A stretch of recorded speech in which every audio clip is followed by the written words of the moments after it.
میرے بھائیوں، رمضان مبارک کے روزوں کو باقی تمام عبادات پر، چاہے وہ حج ہو، نماز ہو، زکوٰۃ ہو اور جتنے فرائض ہیں، ان پر اس اعتبار سے رمضان مبارک کے روزوں کو فوقیت حاصل ہے کہ پورے قرآن حکیم میں باقی جتنی بھی عبادات ہیں ان کی ڈیٹیل سکیٹرڈ فارم میں ہے، بکھری ہوئی حالت میں. یعنی اگر میں کہوں کہ حج کے ٹاپک پہ آیات کہاں ہیں، وہ سورۃ البقرہ میں بھی ہیں، سورہ آل عمران میں بھی ہیں، سورۃ الحج کے اندر بھی ہیں. نماز کے ٹاپک میں تو کئی ایک صورتوں میں یہ ایشو ڈسکس ہوا ہے. اسی طریقے سے زکوٰۃ بھی سینکڑوں جگہ پہ ڈسکس ہوئی ہے. لیکن رمضان مبارک کو یہ فوقیت حاصل ہے کہ رمضان مبارک کا جو ٹاپک ہے پورے قرآن میں صرف ایک ہی جگہ پہ ڈسکس ہوا ہے، پورے قرآن میں، اور وہ سورۃ البقرہ کا رکوع نمبر ہے 23. 6 آیات میں آیت نمبر 183 سے لے کر 188 تک. سورۃ البقرہ آیت نمبر 183 سے 188 تک جو آپ نے قرآن حکیم میں کھول رکھی ہے، اس میں رمضان مبارک کے ٹاپک کو ڈسکس کیا گیا ہے.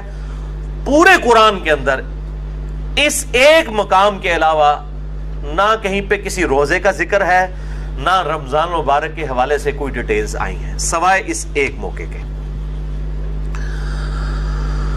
یہ 6 آیات انشاءاللہ ہم آج کور کریں گے، اور اس میں 6 آیات کے اندر 5 سب ٹاپکس ڈسکس ہوئے ہیں، چھوٹے چھوٹے.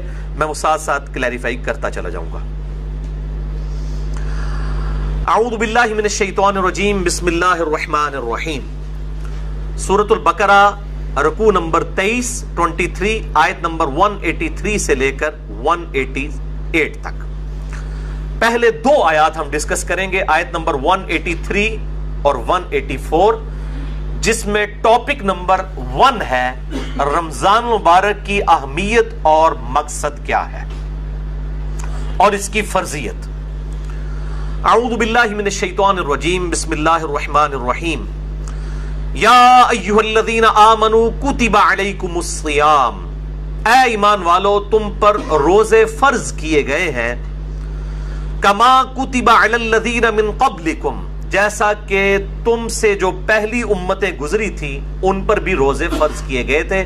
یہ امت محمدیہ صلی اللہ علیہ وآلہ وسلم کا خاصہ نہیں ہے، بلکہ جس طریقے سے نماز بھی اگلی امتوں پر فرض تھی اس کے طریقے میں فرق ہو سکتا ہے، اسی طریقے سے روزے بھی اگلی امتوں پر فرض کیے گئے تھے.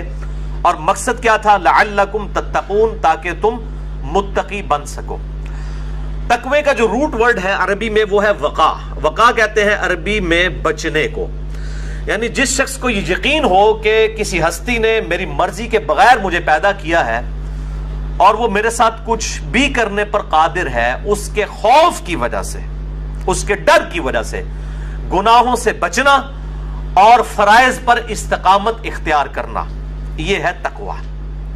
اب وہ گناہ حقوق العباد سے ریلیٹڈ بھی ہو سکتے ہیں اور حقوق اللہ سے ریلیٹڈ بھی ہو سکتے ہیں، اور فرائض بھی حقوق العباد سے ریلیٹڈ بھی ہو سکتے ہیں اور حقوق اللہ سے ریلیٹڈ بھی ہو سکتے ہیں. سورۃ الحجرات میں واضح طور پر آیا ان اکرمکم عند اللہ اتقاکم، بے شک تم میں اللہ تعالیٰ کے نزدیک سب سے عزت والا وہ ہے جو زیادہ متقی ہے.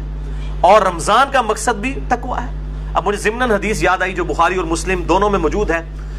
کتاب النکاح چیپٹر میں یہ پہلی حدیث ہی آپ کو مل جائے گی، صحیح بخاری میں بھی، صحیح مسلم میں بھی اور مشکات میں بھی، نکاح والے چیپٹر میں، کہ آپ صلی اللہ علیہ وآلہ وسلم نے فرمایا اے نوجوانوں کے گروہ، تم میں سے جو نکاح کی استطاعت رکھتا ہو اسے چاہیے کہ وہ نکاح کرے. یہ چیز اس کے شرمگاہ کی حفاظت میں مدد کرے گی اور نگاہوں کو نیچا رکھنے میں اس کو سپورٹیو ہوگی. اور جو نکاح کی استطاعت نہ رکھتا ہو، یعنی فائنینشلی اس کو سپورٹ نہ کر سکتا ہو ازدواجی زندگی کو، تو وہ روزے رکھ کر اپنی شہوت کو ٹھنڈا کرے. یعنی روزہ جو ہے یہ تقوی کے حصول کا ایک ذریعہ ہے. ایام معدودات، گنتی کے چند دن ہیں، یہ رمضان کا جو مہینہ ہے اور روزے ہیں.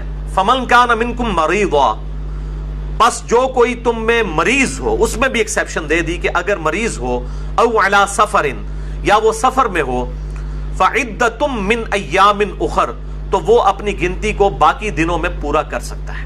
اب وہ سفر چاہے آرام دہ ہو یا غیر آرام دہ ہو، اس سے کوئی سروکار نہیں ہے. سفر میں وہ روزہ چھوڑ سکتا ہے، لیکن باقی دنوں میں گنتی پوری کرنی ہوگی. باقی اس کی ڈیٹیلز انشاءاللہ فقہی احکام و مسائل ہم اگلی نشست میں ڈسکس کریں گے. وَعَلَى الَّذِينَ يُطِيقُونَهُ فِدْيَةٌ طَعَامُ مِسْكِينٍ، اور وہ لوگ جو بڑی مشکل سے طاقت رکھتے ہیں روزہ رکھنے کی، یعنی بہت بوڑھے ہو چکے ہیں، بیمار ہیں، یا اسی طریقے سے کوئی حاملہ عورت ہے، کوئی دائمی مریض ہے شوگر وغیرہ کا، اس طرح کی جو صورتحال ہو، فدیۃ طعام مسکین، وہ فدیہ دے سکتا ہے مساکین کو. فمن تطوع خیرا فہو خیر لہ، اور جو کوئی اس سے بھی زیادہ اللہ کی راہ میں خرچ کرنا چاہے، یعنی ویسے تو ایک روزے کے بدلے ایک مسکین کو ایک وقت کا کھانا ہے، اگر کوئی زیادہ مساکین کو کھلانا چاہتا ہے، جتنا گڑ پاؤ گے اتنا ہی میٹھا ہوئے گا، تو اس کے لیے اتنا ہی بہتر ہے.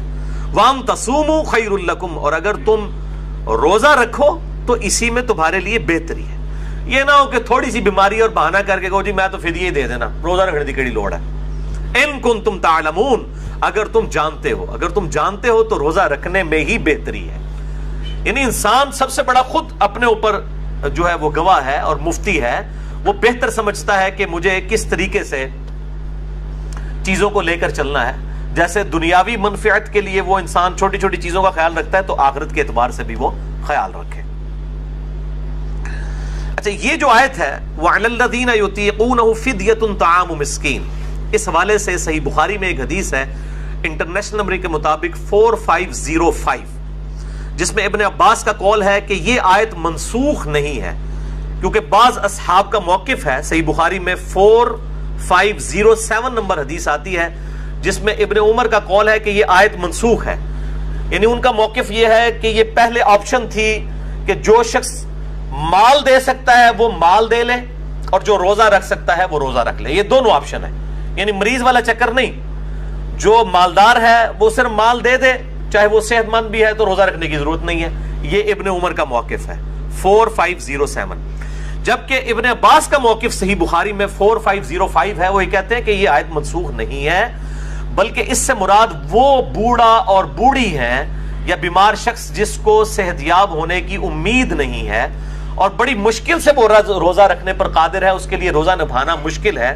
جیسا کہ بعض کا شوگر کی بیماری ایسی ہو سکتی ہے کہ انسان کے لیے مشکل ہو جائے آج کے دور کے اندر، یا بڑھاپا خود بہت بڑی بیماری ہے، کوئی 80-90 سال کا کوئی بزرگ ہے اور وہ روزہ نہیں رکھ سکتا، تو اس کے لیے یہ آپشن ہے کہ وہ اس کے بدلے فدیہ دے دے، ایک وقت کا مسکین کو کھانا کھلا دے. صحیح بخاری میں آتا ہے انس بن مالک جب بوڑھے ہو گئے تھے، ان کی عمر 100 سال کے قریب تھی، تو روزانہ وہ ایک مسکین کو کھانا کھلایا کرتے تھے گوشت کے ساتھ، دال نال نہیں، گوشت نال، اللہ کی راہ میں گوشت کے ساتھ کھانا. اور یہ بھی آتا ہے کہ وہ بسا اوقات 30 مساکین کو اکٹھا بٹھا کر کھانا کھلا دیا کرتے تھے 30 کے 30 روزوں کا. تو یہ دونوں طرح آپشن موجود ہے، جس طرح بھی کر لیا جائے. میں انشاءاللہ اگلی دفعہ اس پہ ڈیٹیل بات کروں گا.